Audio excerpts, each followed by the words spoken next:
Hello મિત્રો, આ છે અમારી દુધા રામપુરા પ્રાથમિક શાળાની ચિલ્ડ્રન્સ બેંક, જેમાં બાળકો પોતાની બચતના પૈસા દરરોજના રૂપિયો 2 રૂપિયા જે બી એમને બચત માટે મળે છે એ રૂપિયા એ આવી એક પાવતી ભરે છે. જેમ બેંકમાં આપણે ભરીએ છીએ તેમ પાવતીની અંદર પણ તારીખ છે, વાર છે, એકાઉન્ટ હોલ્ડરનું નામ છે, એનો એકાઉન્ટ નંબર છે, બધી જ વિગતો ભરવાની હોય છે.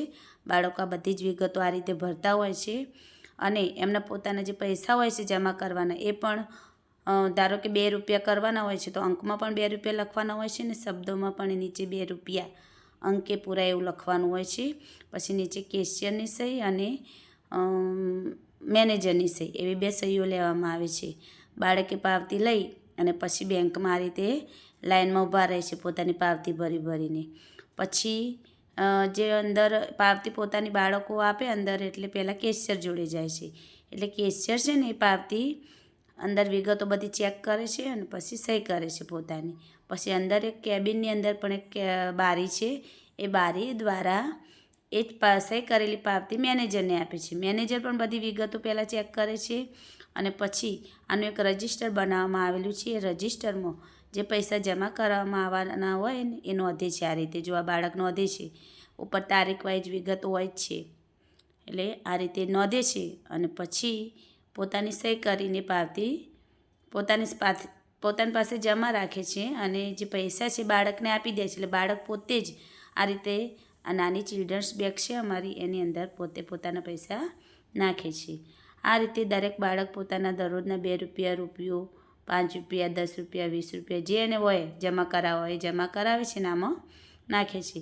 આખા રજિસ્ટરમાં દર મહિને દરેકના જેટલા પૈસા આપણે જેમ રજિસ્ટરમાં હાજર દિવસો ઉધરાવીએ છીએ એમ અમે પૈસા આગળ ઉધરાવીએ છીએ અને એનો હિસાબ રાખીએ છીએ. અને બાળક મેનેજર અને કેશિયર એમના રિસેસના સમયમાં કે રીતે વર્ષના મહિનાના છેલ્લા દિવસે ટેલી પણ કરે છે કે તે કેટલા જમા કરાયેલા બાળકને પણ યાદ હોય છે એણે કેટલા કરાયા હોય અને એને પોતે જે સરવાળો આવતો હોય છે પૈસાનો એ પણ ટેલી કરીને ખરાઈ કરે છે કે ખરેખર આટલા રૂપિયા આના જમા થયા છે કેમ, કે ભૂલચૂક થઈ નથી, ગડબડ થઈ નથી, એ પણ ધ્યાન રાખવામાં આવે છે. અને આ રીતે એક સરસ મજાની ચિલ્ડ્રન્સ બેગ દુધા રામપુરા પ્રાથમિક શાળાની અંદર અમે ચલાવીએ છીએ.